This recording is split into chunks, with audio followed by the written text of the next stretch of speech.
উল্লেখযোগ্যভাবে মানে দেখার মতন একটা বিষয়। অভিষেক বন্দ্যোপাধ্যায়ের যে সিকিউরিটি কার্ডগুলো রয়েছে বা তার কনভয় যে রয়েছে, সেই কনভয় আসছে, সেই ছবি কিছুক্ষণ আগেই আপনাদের দেখালাম। কনভয় থেকে দেখুন অভিষেক বন্দ্যোপাধ্যায় বেরোচ্ছেন, বেরিয়ে মিত্র ইনস্টিটিউশনে ভোট দিতে ঢুকছেন, সেই ছবি আপনারা দেখতে পাচ্ছেন। এবং তার পরপরই আরও একটা ছবি উল্লেখযোগ্য, সেটা হচ্ছে সেন্ট্রাল ফোর্সের জওয়ানদের উপস্থিতি, তাদের সেখানে নিরাপত্তা নিয়ে কিছু বার্তা দেওয়ার চেষ্টা, এটাও খুব গুরুত্বপূর্ণ ছবি আমরা কিন্তু লক্ষ্য করতে পারছি। ইন্দ্রজিৎ কুণ্ডু আমার সঙ্গে রয়েছেন, আমি যোগাযোগ করার চেষ্টা করছি। বোঝাই যাচ্ছে সেখানে সিকিউরিটি অ্যারেঞ্জমেন্ট কীরকম রয়েছে এবং সেখানে পরিস্থিতি কী। মমতা বন্দ্যোপাধ্যায় আর কিছুক্ষণের মধ্যেই এখানে আসবেন ভোট দিতে বলে জানতে পারা যাচ্ছে। দেখুন কীরকম সিকিউরিটি অ্যারেঞ্জমেন্ট করা হয়েছে এলাকায়, দেখতে পাচ্ছেন মিত্র ইনস্টিটিউশনে। যেরকম আমি বলছিলাম যে এই ছবি কিন্তু সাধারণত দেখা যায় না। মমতা বন্দ্যোপাধ্যায় অভিষেক বন্দ্যোপাধ্যায়কে বেলা 3টের পরে ভোট দিতে আসতে দেখা যায়। আজকের দিনের ছবিটা কিন্তু একেবারে আলাদা।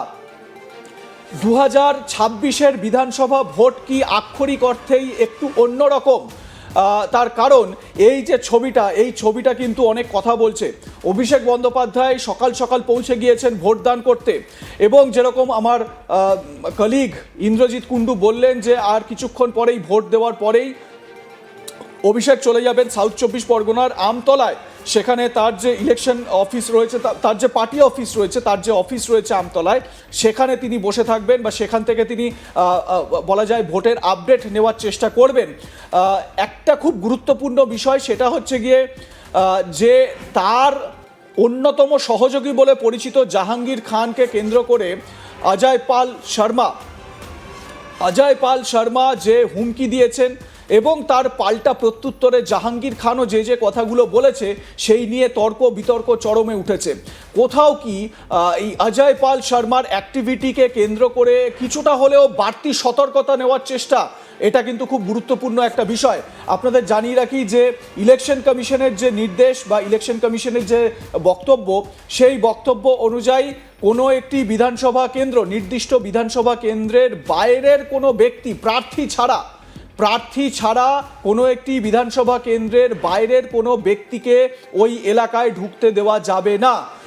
তার মানে অভিষেক বন্দ্যোপাধ্যায় প্রার্থী নন, অভিষেক বন্দ্যোপাধ্যায় বিধানসভায় লড়ছেন না। তার মানে অভিষেক বন্দ্যোপাধ্যায়কেও কি কোনো বিধানসভা এলাকায় যদি তিনি মুভ করার চেষ্টা করেন, তাহলে তাকে ঢুকতে দেওয়া হবে না। এই বিষয়টা কিন্তু দেখবার মতন হবে, কারণ তিনি এই ভোট দেওয়ার পর আমতলায় তার অফিসে যাবেন এবং সেখান থেকে গিয়ে তিনি অপারেট করার চেষ্টা করবেন বলে খবর পাওয়া যাচ্ছে। আপনাদের দেখাচ্ছি অভিষেক বন্দ্যোপাধ্যায় যখন ভোট দিতে ঢুকলেন কিছুক্ষণ আগেই, সেই মুহূর্তের ছবি, এবং মিত্র ইনস্টিটিউশনে ভোট দিয়ে বেরিয়ে আসার পর তিনি কিছু বলেন কিনা সাংবাদিকদের। সাধারণত এই দিনে খুব একটা কথা তারা বলেন না, দু চার কথা বলে তারপর বেরিয়ে যান এখান থেকে। অভিষেক বন্দ্যোপাধ্যায় সম্ভবত কিছু বক্তব্য রাখছেন ভোটদানের পর, আমরা সেটা দেখানোর চেষ্টা করব। অভিষেক বন্দ্যোপাধ্যায় সম্ভবত কিছু বলেছেন সাংবাদিকদের বা সংবাদ মাধ্যমের সঙ্গে কথা বলতে গিয়ে কিছু হয়তো উল্লেখ করেছেন। আমরা কিছুক্ষণের মধ্যেই দেখাচ্ছি অভিষেক বন্দ্যোপাধ্যায় সাংবাদিকদের কি বলেছেন ভোট দিয়ে বেরিয়ে আসার পরে, এবং তার বক্তব্য কি, এরপরে কোথায় যাবেন সেটাও আমরা ট্র্যাক করার চেষ্টা করছি। এবং আজকে সারা দিন মানে দিনভর আজকের যে গতিবিধি অভিষেক বন্দ্যোপাধ্যায়, সেটা নিঃসন্দেহে বাড়বে, সেটা বলাই যায়। আমতলার অফিসে তিনি পৌঁছে যাবেন আর কিছুক্ষণের মধ্যেই, এরকমই জানতে পারা যাচ্ছে। অভিষেক ব্যানার্জি যখন ঢুকলেন ভোট দিতে, সেই মুহূর্তের ছবি আপনাদের সামনে তুলে ধরছি। দেখুন বিশাল সিকিউরিটি অ্যারেঞ্জমেন্ট করা হয়েছে এখানে। একদিকে যেরকম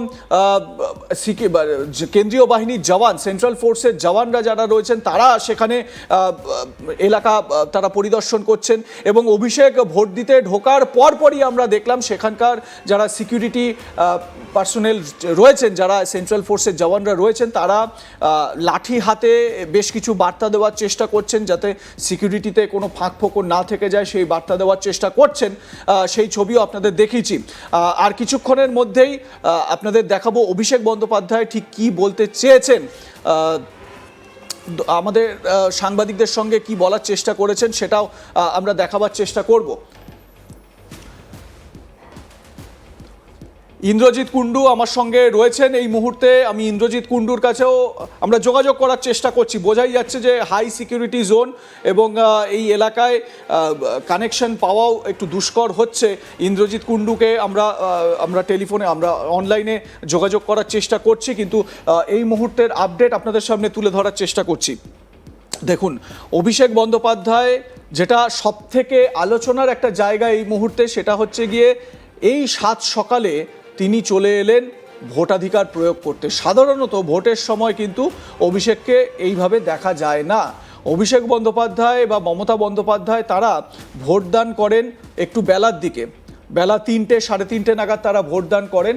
কিন্তু এখন তারা যে ভোট দিতে এসেছেন বা এই মুহূর্তে যে তিনি অভিষেক বন্দ্যোপাধ্যায় যে ভোট দিতে এসেছেন, এটা উল্লেখযোগ্য একটা বিষয় কিন্তু অবশ্যই। এবং এরপর ভোটদান করার পর এই জায়গা থেকে বেরিয়ে তিনি আমতলার অফিসে যাবেন বলে জানতে পারা যাচ্ছে, যদিও এখনো পর্যন্ত আমরা অভিষেক বন্দ্যোপাধ্যায়কে দেখাচ্ছি সরাসরি।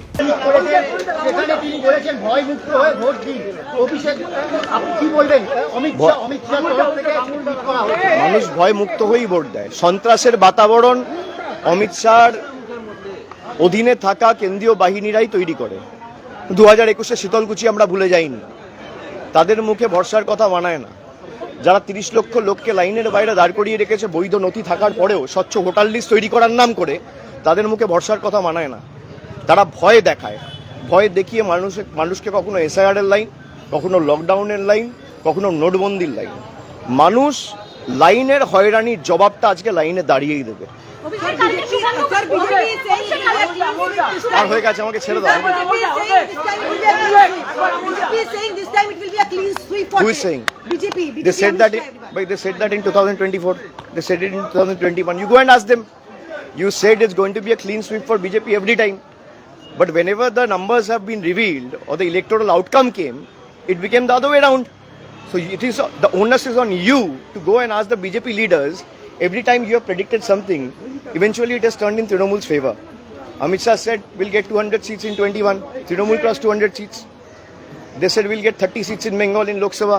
Trinamool got 29 seats. This time they are saying 177. So by their track record, they will only go down below 50.